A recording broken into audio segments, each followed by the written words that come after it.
Welcome to The Explainer. We're going to talk about something that's so easy to overlook, cleaning the floor. But what if I told you that simple chore is actually a powerful business strategy? Today, we're going to unpack how what's under our feet can have a huge impact on the bottom line. So let's just dive right in with a pretty big question. Is your floor, right now, costing you customers? It might sound a little over the top, but in a market this competitive, the state of your floors could be quietly pushing people and their money right out the door. And this is where it gets real. The data is pretty clear on this one. A store that looks unclean doesn't just leave a bad impression, it actively makes customers turn around and leave. And we're not talking about a major spill here. It's all about perception. And that perception, it can be a silent business killer. Okay, so this is the big mindset shift we need to make. We have to completely reframe how we think about cleaning. It is not just a chore that happens in the background. It's not a cost you have to bear. It is a vital, front and center part of your customer experience strategy. So how do you actually do that? How do you make that shift? Well, the sources we're digging into have some fantastic practical strategies. Let's get into the first one, and honestly, it might be the opposite of what you'd expect. It's all about prioritizing visibility. The old way of thinking was to hide the cleaning, do it after hours when no one's around. But the game is totally changed.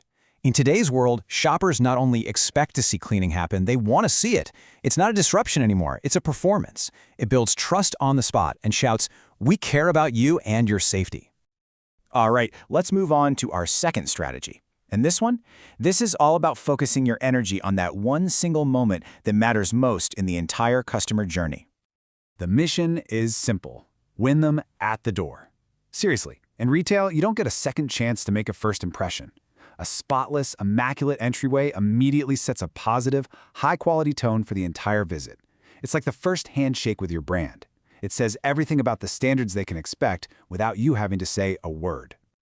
And this map here, it's a great way to visualize it as a clean path. You start strong at the entryway, that handshake, you keep that standard high as they walk the main floor and discover your products, and then you get to what our source calls the ultimate test, the restrooms and fitting rooms. You just can't fail there.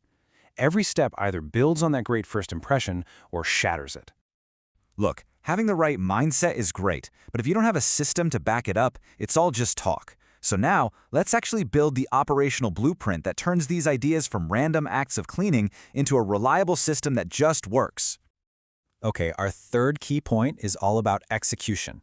If you want that consistency, you have to create a clear, repeatable process that your whole team gets and can follow. No questions asked every single day.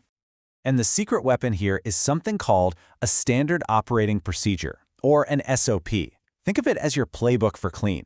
It's a super clear, step-by-step guide that takes all the guesswork out of it. With a solid SOP, that high standard is met every day, no matter who's working. And here you can see exactly what that looks like in practice.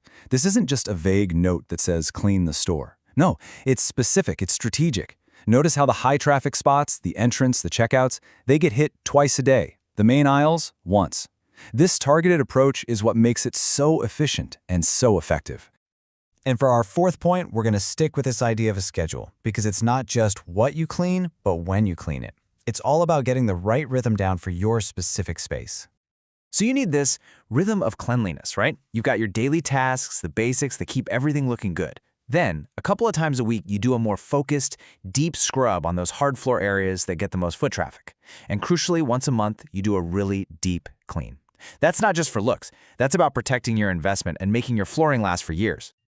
Now, you might think this is all for the customers, but guess what? A great cleaning plan has this massive, often totally overlooked positive impact on your most valuable asset, your own team. I mean, just look at the difference here. It is night and day. On one side, you've got a higher risk for accidents, for slips and falls, and just the low morale that comes from working in a messy space. On the other, a safer workplace, a motivated and efficient team. It's pretty simple, really. When you show you care about your team's environment, they're going to be that much more motivated to give the amazing service that keeps your customers coming back. Okay, let's talk about the bottom line. What's the real payoff for all this work? What's the return on investment? Because when you make cleanliness a top priority, what you get back is so much more than just a clean floor. The return here is huge. You're building real customer loyalty and trust. You're creating a stronger, more bulletproof brand image. You're improving employee safety, which means they're happier and more likely to stick around. And as the sources point out, using modern, eco-friendly cleaning solutions shows a real commitment to sustainability. You add all that up, you've got a serious competitive edge. You know, there's a quote from the source material that just nails it. In today's competitive market, customers expect high standards of hygiene in every retail space. That's it right there. This isn't a nice-to-have anymore.